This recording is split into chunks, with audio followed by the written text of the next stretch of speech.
तर ऐक ना, बोला की. बिना मैद्याचा क्रिसमस साठी काहीतरी स्पेशल केक कर ना. करते की. नमस्कार, मी मधुराज रेसिपी फूडी मध्ये तुम्हा सर्वांचं खूप खूप खूप मनापासून स्वागत. तर आज आपण आहे ना मस्त क्रिसमस स्पेशल फ्रूट केक करणार आहोत.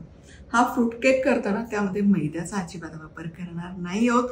अतिशय सोप्या सुटसुटीत पद्धतीने घरामध्ये जे साहित्य असतं त्यातच करणार आहोत. मुख्य म्हणजे हा केक 2 ते 3 आठवडे छान टिकतो. त्यामुळे क्रिसमस स्पेशल तुम्ही जर कुठे प्रवासात जाणार असाल, व्हेकेशनला जाणार असाल तर हा अगदीच गिल्ट फ्री केक आहे, याची गॅरंटी मी तुम्हाला देते. त्यामुळे जास्त प्रमाणात करून पीसेस करून तुम्ही ते डब्यामध्ये भरूनही व्हेकेशनसाठी घेऊन जाऊ शकता.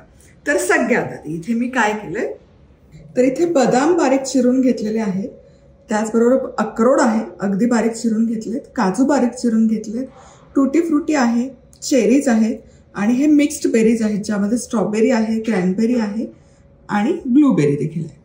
आता हे जे ड्रायफ्रुट्स आपण घेतले आहेत ना, हे तुमच्याकडे जे उपलब्ध असेल ते घ्या. मनुका बेदाना वापरला तरी चालेल, त्याचं कॉम्बिनेशन म्हणजे मिक्स्ड बेरीजच्या ऐवजी थोडं अर्धा मनुका अर्धा बेदाना वापरला तरी चालेल. सुका मेवामध्ये अक्रोड बिक्रोड नसेल तर काजू बदाम घेतला तरी चालेल. फक्त हे सगळं आहे ना जितकं घ्याल म्हणजे 1 कप प्रमाणात तुम्हाला घ्यायचं. हे सगळं एकत्र मिळून 1 कप भरला पाहिजे. हे सगळे ड्रायफ्रूट आहेत ना, बऱ्याचदा कधी कधी 8 ते 15 दिवस रम मध्ये भिजवले जातात, तेव्हाच त्याची ती चव छान येते. पण आपण आहे ना एगलेस आणि अल्कोहोल फ्री हा केक करतोय, म्हणून इथे मी संत्र्याचा ज्यूस वापरते 1 कप. तर संत्र्याचा ज्यूस स्टोर बॉट घेतला तरी चालेल किंवा संत्री घ्या किंवा मोसंबी घ्या, जे काही असेल. मधोमध कट करा आणि ज्याने आपण नारळ खातो ना त्यामध्ये ते संत्र ठेवा आणि गोल गोल ठेवा. पटापट पटापट त्याचा ज्यूस निघतो. तुम्ही जर संत्र मोठं वापरलं तर 2 संत्री पुरेसे होतात, त्याच्यात 1 कप रस छान निघतो. छोट्या आकाराची मोसंबी असतील तर 3 ते 4 लागतात. आता या ड्रायफ्रूटमध्ये 1 कप संत्र्याचा रस मी घालते आणि आता हे यामध्ये शक्य असल्यास रात्रभर भिजत घाला किंवा एक कमीत कमी 5 ते 6 तास तरी यामध्ये छान भिजू दे.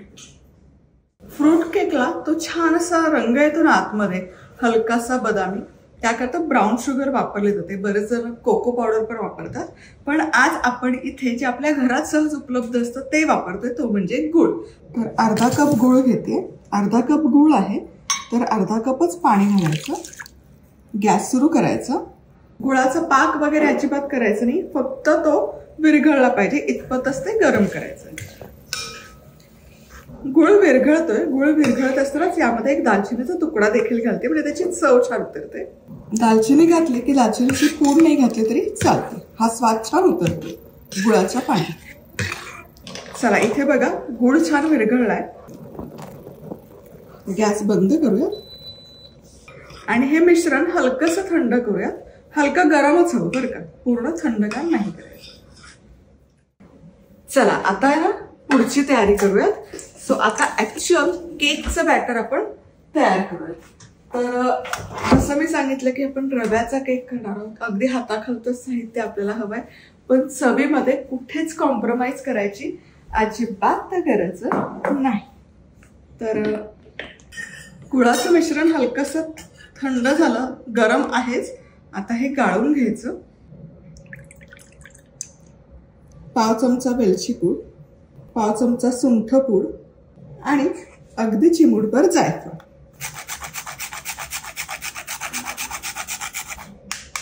आणि आता यामध्ये घालूयात 1/3 कप म्हणजे 6 टेबलस्पून साजूक तूप. आणि आता गुळाचं मिश्रण गरम गरम आहे, त्यामुळे हे छान आहे ना तूप एकसंध होऊन जाते. यामध्ये तूप छान एकसंध झालं की आता यामध्ये हा जो सुकामेवा आपण संत्र्याच्या रसात भिजत घातला होता, हा सगळा सुकामेवा घालूया. तर मी हा रात्रभर ठेवला होता. 2 बॅचेस तयार केलेल्या मी. हे बघा छान फुललं आहे. आता हे सगळं ओलं मिश्रण यामध्ये घालायचं, मिसळून घेऊया. रंग बघा सुरेख आलेला आहे. ताज्या ताज्या मसाल्यांचा इतका छान सुगंध दरवळतोय. आता यामध्ये 1.5 कप बारीक रवा घालायचा. रवा मी इथे मोजून घेतला होता, बरोबर 1.5 कप आहे. मिसळून घ्यायचा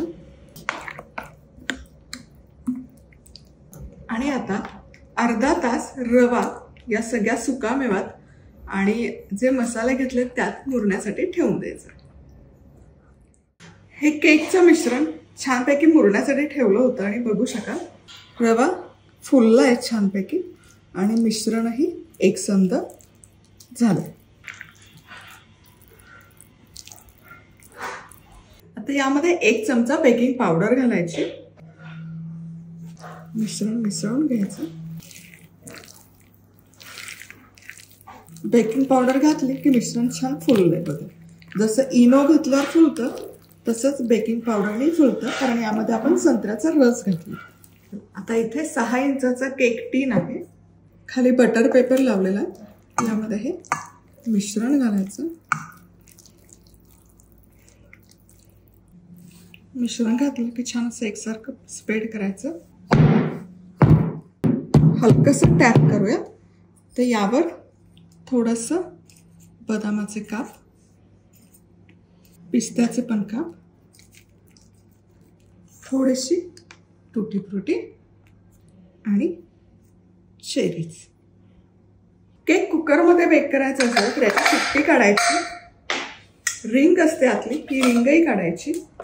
कुकर घ्यायचा, झाकण लावायचं आणि मोठ्या आचेवर 5 मिनिटं प्रीहीट करून घ्यायचं, तापवून घ्यायचं. आणि एकदा का कुकर तापवून झाला की त्याच्या खाली असा एखादा डबा किंवा स्टँड किंवा जाळी ठेवली तरी चालेल. यावर केकचं टीन ठेवायचं, झाकण लावायचं आणि 35 ते 40 मिनिटं मध्यम आचेवर बेक करून घ्यायचं.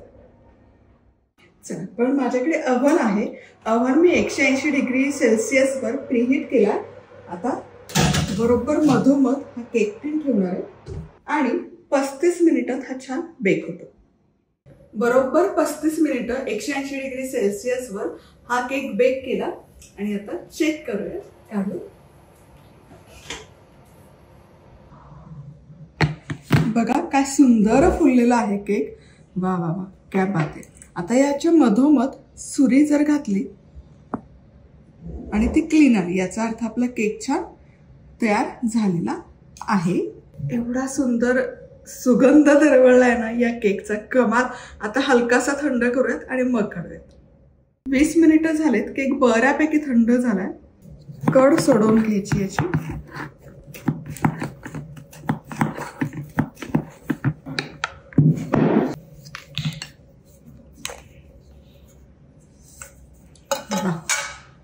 क्या बात आहे. बटर पेपर पण काढूयात. बघा काय सुरेख रंग आलेला आहे. आणि आता हा सरळ करून घेऊयात. वा, क्या बात आहे. कमाल दिसतोय केक, जबरदस्त.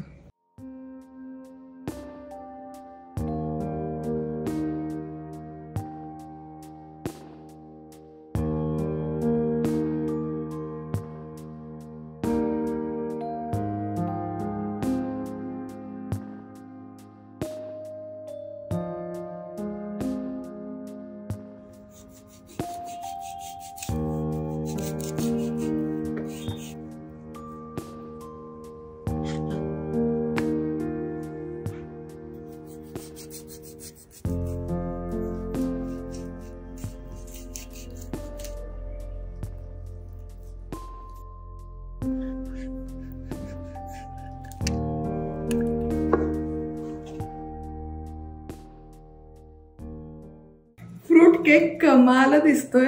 छान असे स्लाइसेस करून ठेवू शकता. 15 दिवस व्यवस्थित टिकतो. प्रवासात नेण्यासाठी उत्तम पौष्टिक पर्याय आहे. खूप सारे ड्रायफ्रुट्स आहेत, गुळ आहे, मैदा अजिबात नाही आणि साजूक तूप आहे. त्यामुळे मुलं काय मोठे देखील अगदी गिल्ट फ्री खाऊ शकतात आणि पौष्टिक आणि दमदमीत. पटकन लाईक, कमेंट, सबस्क्राईब करा. पुन्हा भेटूयात. तोवर मस्त रहा, खुश रहा, आनंदी रहा आणि सगळ्यात महत्त्वाचं खात राहा.